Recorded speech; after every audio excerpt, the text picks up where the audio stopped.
today the topic is how I've personally processed 1 million emails. Can you imagine that? 1 million emails? That's a lot of Mm. sending. That's a lot of carpal tunnel, isn't it? Isn't that right, Brad Lincoln? And I want to share with you a few productivity tips that I've learned over the years that I think will help you get through email faster, be more productive, manage your calendar, make sure you're not losing stuff, figure out what's important. I'm going to roll through a few of them right now. One of them is from my friend David Allen. He's got a book called Getting Things Done. Some people call it the GTD method. And I've simplified it into what I call do, delegate, delete. So you do one of these three things. So an email comes in, you handle it one time. You don't process it many different times because that just putting in folders. I don't do that. I don't tag stuff. I just handle it one time. And that way you don't, because a lot of people will have this pretend productivity. They think they're getting stuff done. Like when you're tired, or have that where you work on simple menial tasks, you don't really have the energy. But I figure if you're going to do it, you're going to go ahead and do it, right? If you're going to read that thing, read it now, because otherwise you're not really going to have time tomorrow. You're going to be even busier tomorrow. So everything I handle only once. I like to check my email 2 or 3 times a day, not every single minute. So that's what I call popping off into space, where you are constantly being interrupted and disrupted, where you have no control over your time because you're constantly feeling like you're being productive, clearing alerts on the phone. I don't do that anymore. I make sure I get stuff done in solid blocks. And that goes into your time management. So your email should drive your calendar, and your calendar should drive your email. The way I make sure I never lose anything is I use an app called Boomerang by Gmail. And that way I can, let's say you're waiting on someone to follow up. They need to reply. There's a deadline. Need to hear back on a project. I'll use Boomerang and I'll mark it to say, don't reply, have it come back to me in X number of days.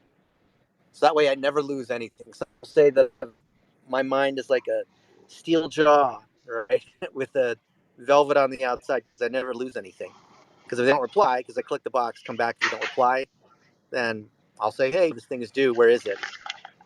So I use Boomerang. I probably at any point in time have 1,500 boomerangs. Some of these are ideas that are not quite ready or they're contingent upon other things being done. But instead of losing it, instead of filing it, I'll just use Boomerang plugin, which is in Chrome.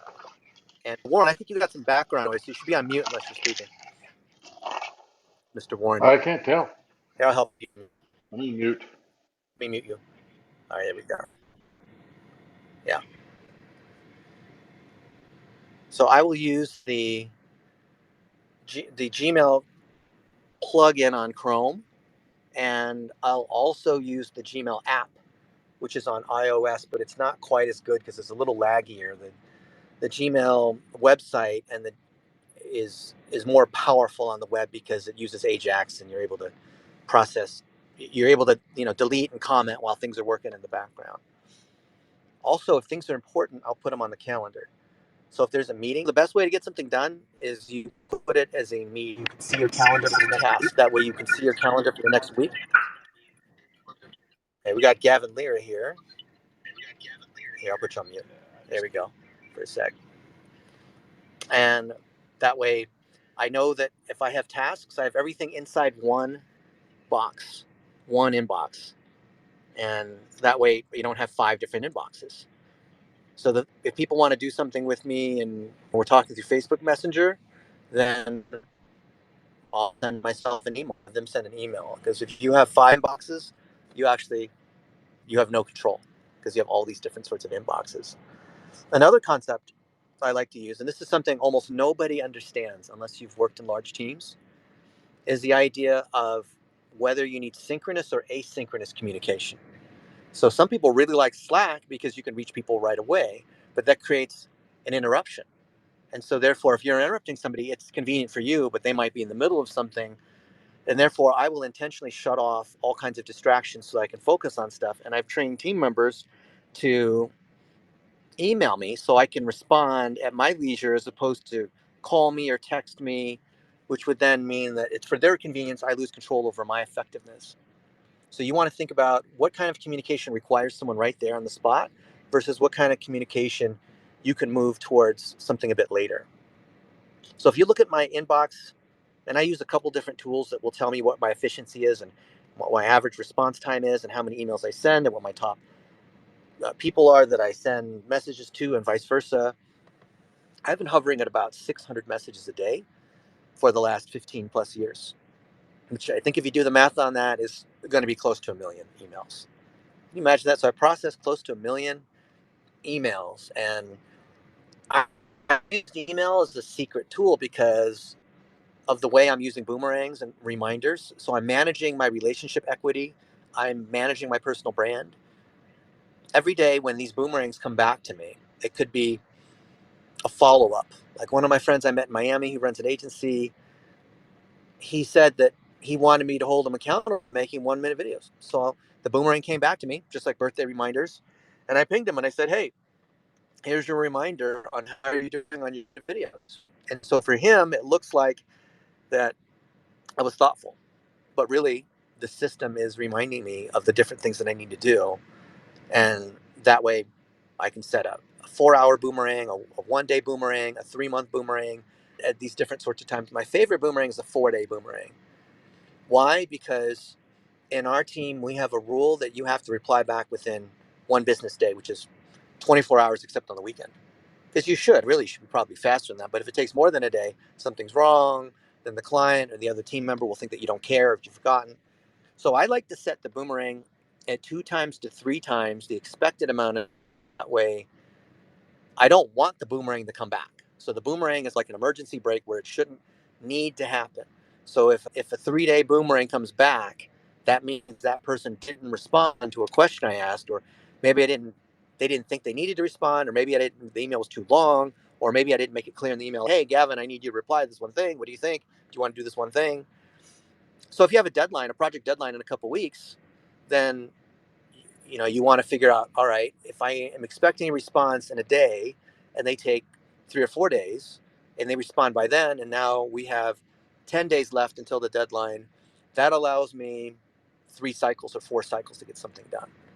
So I'm always thinking about how many cycles, how many iterative cycles I get to get something done. So for example, I know that Warren and I are working on a bunch of stuff on free ebooks, and we created a bunch of video content. We're going to turn those things into books. We have email threads, and Warren's very good about email, very reliable, always replies, which is great. Most people have lost track. And I know it's going to take 3 or 4 cycles to get these items done. So we then publish it on the site, create promo around it, run to these different offers at the same time. In parallel, we're going to have Gavin Lehra's book on how you're just one connection away. And that should be done about the same time, in about a week and a half from now. So I don't have to worry about what my priority list is. I don't have to worry about when projects are due, because I've set these boomerangs to come back with enough time to be able to rescue the project. That person doesn't respond, to be able to follow up with that person if they didn't get the thing done. Or in the case of, we'll have virtual assistants and maybe they flake out, or other team members or contractors we hire, they flake out. We know that we can still rescue this. So we call this graceful failure. It's what I learned in the airline industry. So if a flight attendant is sick, if there's a weather pattern, you always have these backup systems. So that's how with email, I never lose track. I never get overwhelmed with the number of emails. When people are overwhelmed because of the number of projects, they lost track. It's actually because they're not organized. Imagine if you had, say, Gary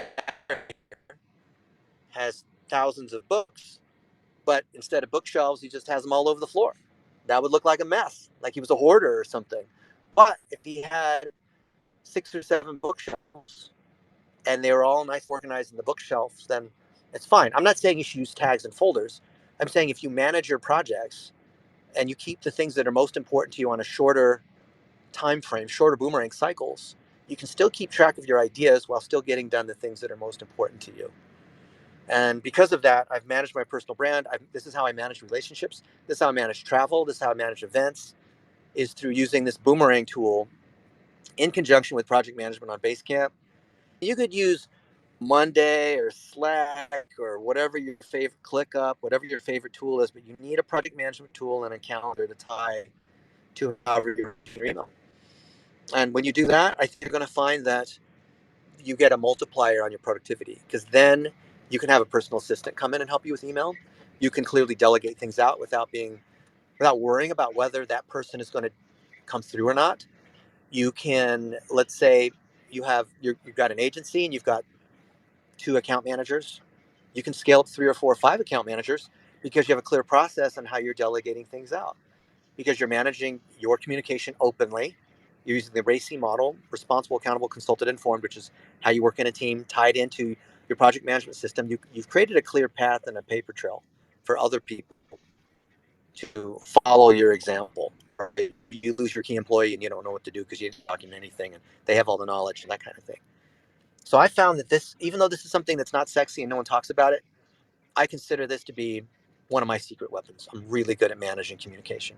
Doesn't matter what it is, I get it into one inbox. So if you follow David Allen, GTD Getting Things Done, or Gina, who runs Life Hacker, where they've gamified your life, where you get points for doing your laundry or brushing your teeth or drinking water or whatever it is, which is just another way of managing things.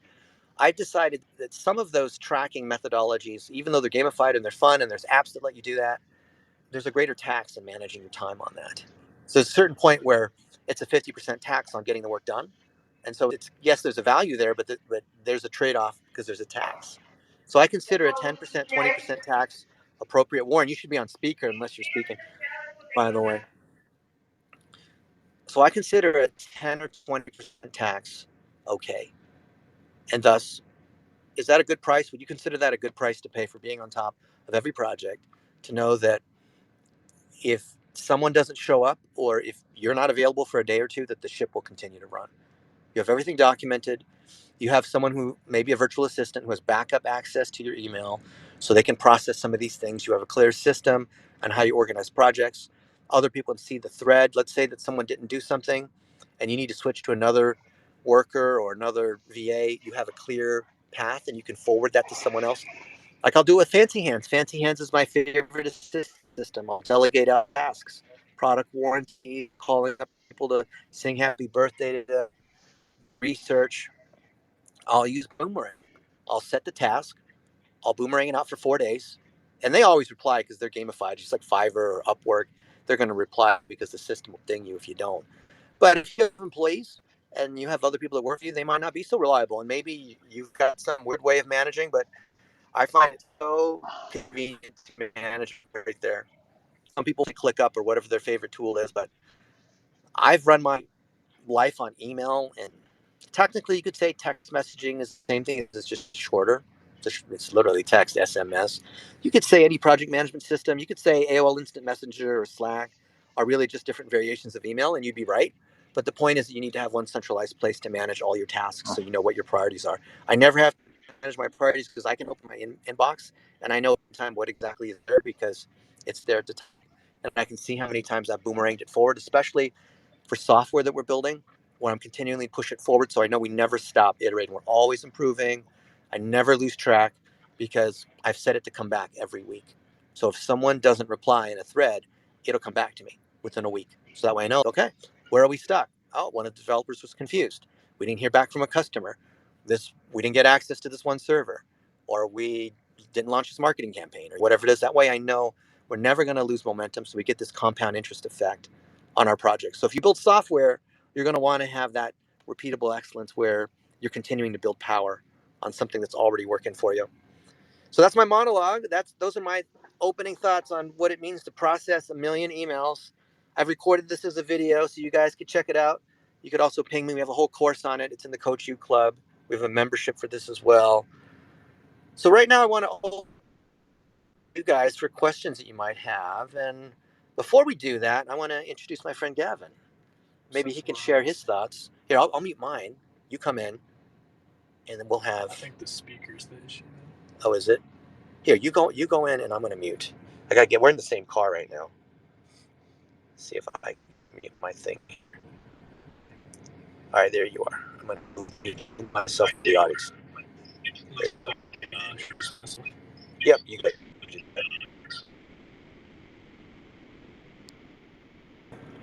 Hello, hello. How's everyone doing? Yeah, basically, really appreciate you, Dennis, giving me a little time here to just introduce myself. But really, to give you guys a rundown, I run a PR firm. We really help entrepreneurs blow up their brands, get on podcasts, large publications, things of the sort. And yeah, just excited to be here. And yeah, just glad to be sharing anything that I can help anyone with. Happy to do so. When anyone has any questions, I'll chime in if there's something that's helped me, whether it's managing our projects or just along the way of my journey in business that's been beneficial. So happy to chime in whenever. Manage your life. How do I manage my life?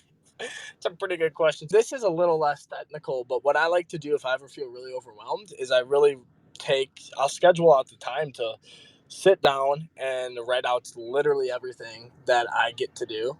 And at that point, what I'll do is I will prioritize from basically using 1 through 4 what is important and urgent, what is just urgent but not that important, what's important and not urgent, and what's not urgent and not important. And I'll order them, 1 through 4, and then I'll focus on the ones and the twos, and sometimes the threes that are urgent but not very important to actually moving the needle in anything.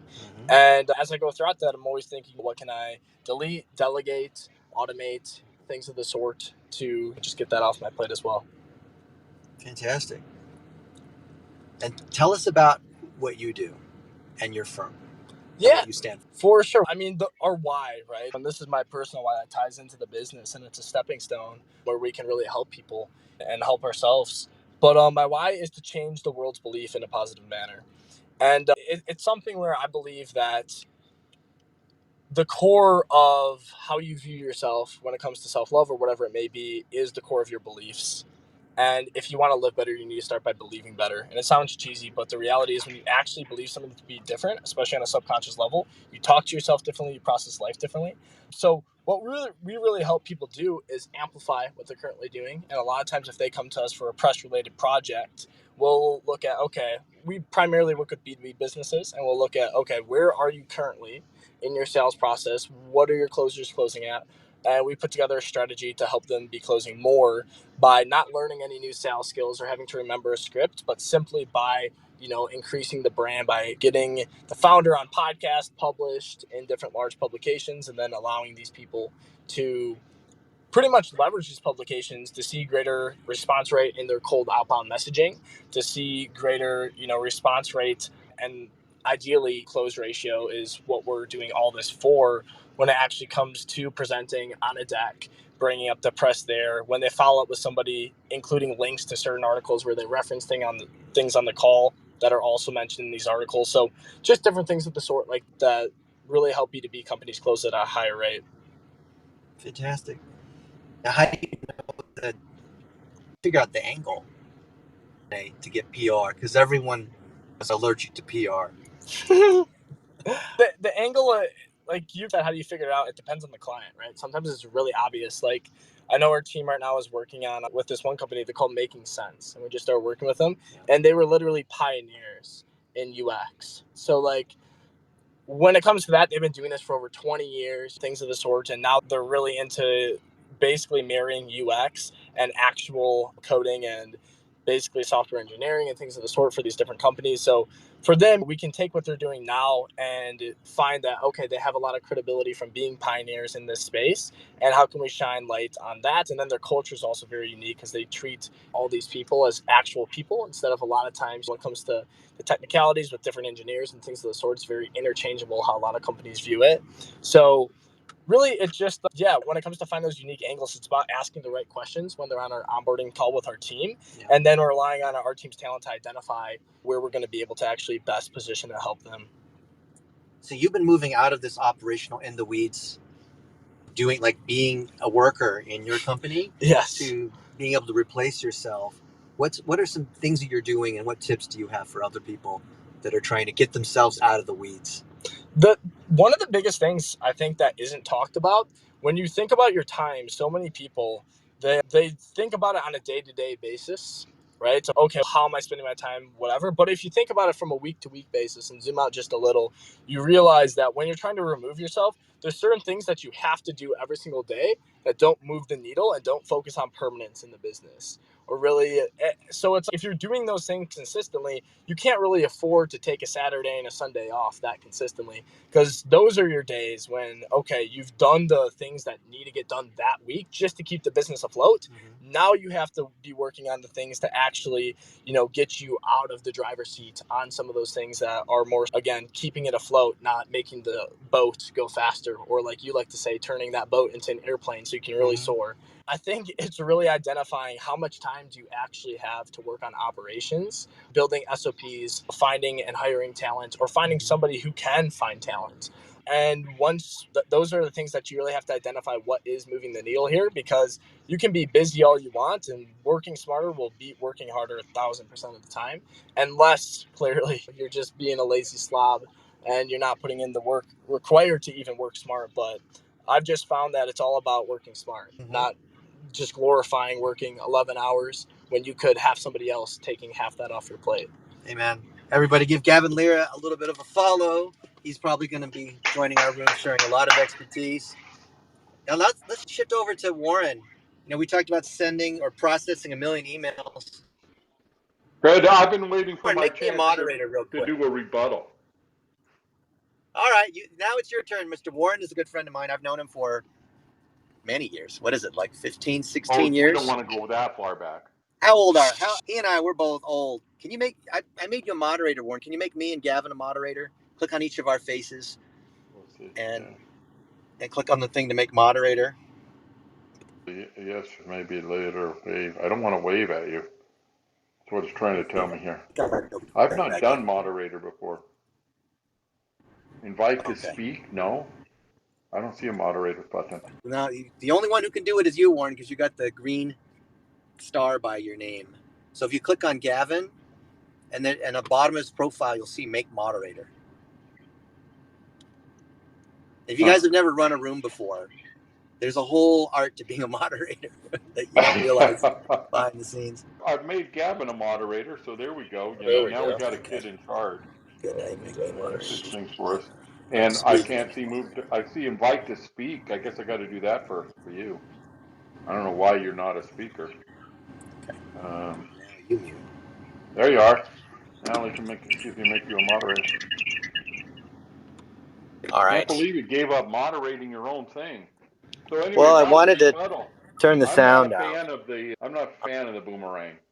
I used it for a while, moved on. Gmail has built in to put things on a delay, and so once in a while I'll use that, but that's mostly when I know somebody's supposed to follow up in a certain number of days. I'm doing everything I can to moderate and keep it out of there. I process about 1,000 emails a day.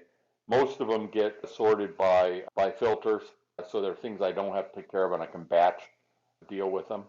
But yeah, handling things once, there's where we totally agree. Getting things done, great philosophy. I think if you go out looking for the Getting Things Done or GTD websites and stuff like that, boy, there's a rabbit hole you could spend the rest of your life in. And I'm not saying that's a bad thing, but I've got better things to do than study the GTD method. But Dave's philosophy is just right on, handling things once.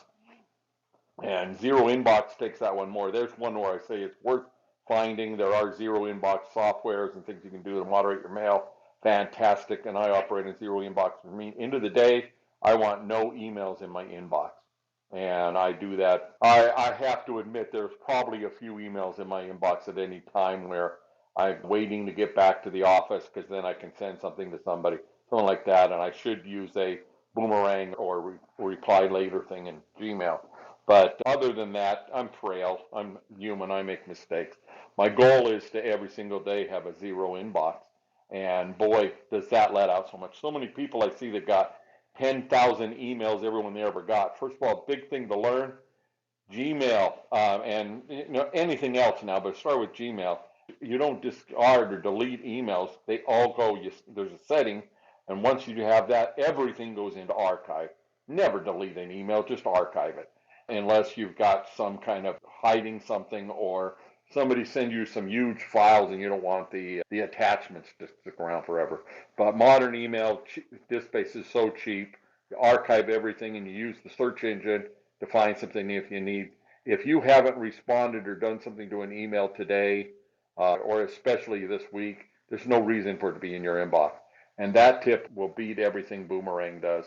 And then on top of that, the working like Dennis does, everything gets put someplace. And if you want to use Boomerang, fine. It's save for later. There's a lot of other technologies that do this, or go ahead and delegate it to somebody. And boy, my rule of thumb, by the way, I don't have a lot of people working for me, so Dennis and I argue about this, is if I got somebody that isn't responding to me in 4 days, it's the discussion is not on whether or not they're going to get that thing done. It's like, where do I hire somebody to do this fired person's job?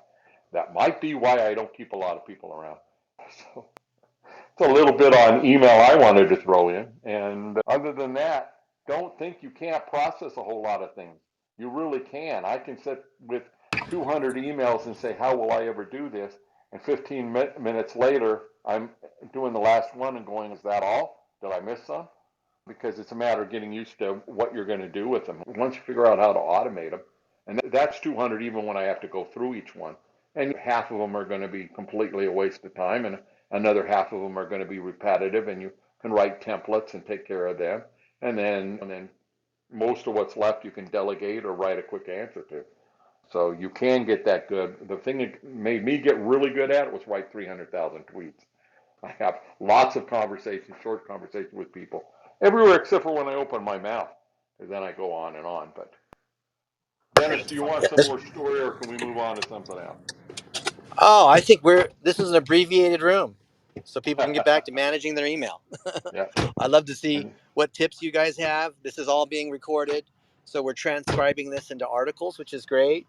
Maybe we'll put it on my blog. It's going to be in Startup Club. We have a new blog on freeebooks.net, which is a domain rank 74, a high power site with almost 1 million visitors a month that Warren is the editor and manages.